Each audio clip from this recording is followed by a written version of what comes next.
Hi, this is Shadi, and today I want to talk to you about self-defense competition. I truly appreciate all the gestures that France are doing in recent years. For example, the Newaza competitions that they are hosting, where Judo and BJJ they compete against one another. There is also the fact that MMA before that was illegal, but now there is a Bellator that was hosted in France very recently as well. Before that, it was something that was called grappling fighting, something like that, which basically you have your stand-up MMA, but when the fight goes to the ground, it's strictly a grappling. That's how they wanted to do it. Today, we're gonna talk about Krav Maga. Krav Maga, basically, it's a lot of people joke about it. A lot of people say it's, your suburban mom is out there training Krav Maga for self-defense.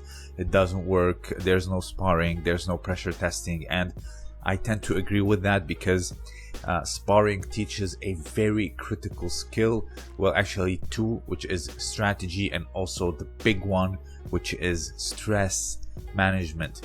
I don't care how many techniques you know. If you are stressed and you cannot control it, all those techniques will go right out the window. So this is the main problem with self-defense. So the French Federation of Karate, which the one that hosts the art of Krav Maga, for example, if you want to learn Krav Maga in France, your license will come from the Karate Federation. So they hosted this competition, which I will show you in a few seconds, and the main objective of this is to actually address the stuff that I talked about, which is stress management and also strategy. So this competition is, I would say, far from perfect. I'm sure a lot of you will have a lot of suggestions, but nonetheless, it does tend to tackle the problem with self-defense disciplines. So here's how, as you see here, you have armors, you have helmets, gloves, weapons, striking, throwing. So it seems very interesting and cool, but here's how it works. So basically you have two rounds. One is weapons, the other is open hand. When it's your turn to do the weapons, you get to choose one of two weapons, the knife or the bat, and the round only lasts 10 seconds. I understand where they're coming from, as in stress management, do or die, only 10 seconds.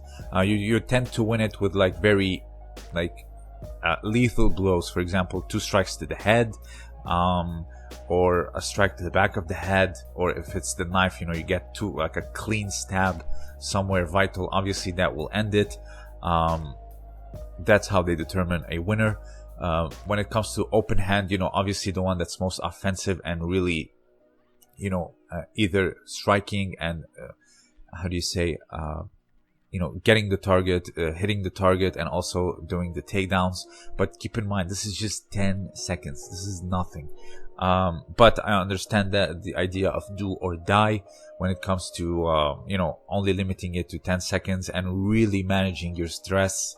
10 seconds is nothing. It's like, go right now. He's trying to stab you, and those vicious stabs and those hits with the bats, I myself would tend to make it, I would say, around 20 seconds.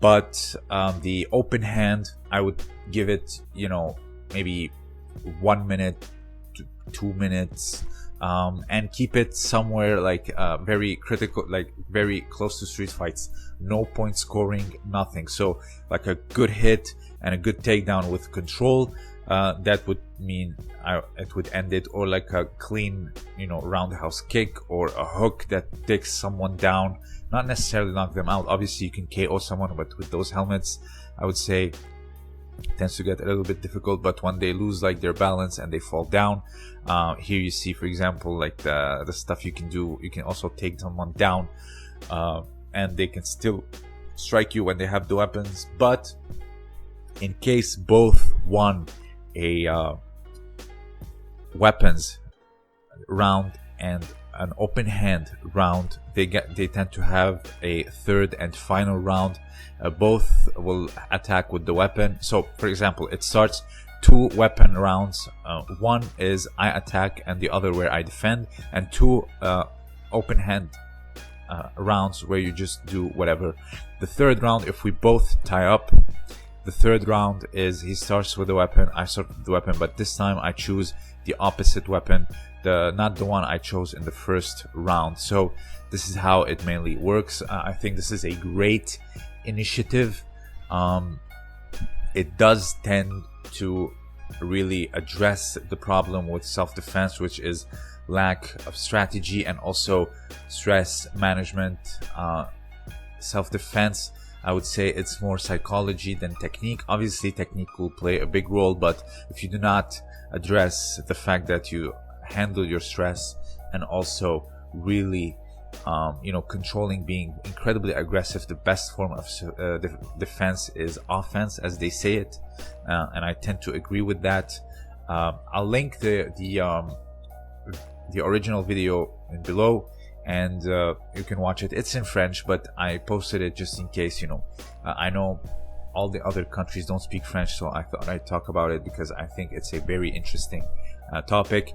Also, the fact that whenever I post something about self-defense or anything, people will say, oh, it's a demonstration, no one loses in a demonstration, all this other nonsense, even when the army is actually performing it. But here you see like they're sparring. I'm sure at the police station or the army headquarters or whatever, they're actually, I believe they spar against each other, whatever army it may be. So here's the thing, that's the problem with self-defense, is the methodology. It's not the technique itself. I'm sure techniques work, whether it is Aikido, it's old Koryu of Jiu-Jitsu, bayonet striking with the rifle, all this stuff, but you really need to spar, and sparring truly teaches you critical skill, which is stress management. If you are scared and your heart is pounding and you don't know what to do, even though you are a fourth degree black belt in Aikido, all that is gonna go to waste, unfortunately, and you don't want to experience the stress during a life or death situation. So this is my main issue with non-sparring martial arts, including Krav Maga. So I do believe this is a great initiative. This is just like Newaza competition, just like getting MMA into France, all these things. I do believe, not everyone wants to be a competitive athlete, constantly compete, etc. You just need to learn how to hit vital points, how to manage your stress. If someone is just raining down on you with all sorts of attacks, you just need to really close in without being scared and truly neutralize them, take them down, and that's it. Maybe you can take them down with a strike if you're a good striker, and then just proceed to stomp them, because keep in mind, this is self-defense. It's not ground and pound or saikomi or whatever. So this is mainly it. If you have anything else to add, let me know down below. I'm sure you have tons of suggestions.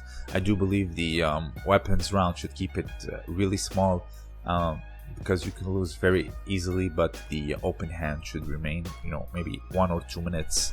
Have rules that are specific to street self-defense. When you are in a position where you can get stomped, or you are pinned, or you are taken down, or you got hit easily, that should give you the win. That's how I see it. So if you have anything else to add, let me know down below. Also, consider supporting me on Patreon. I have exclusive content for the patrons only. Also, don't forget to check out Josh Simon's shop for historical t-shirts and articles. This was Shadi, and thank you for listening.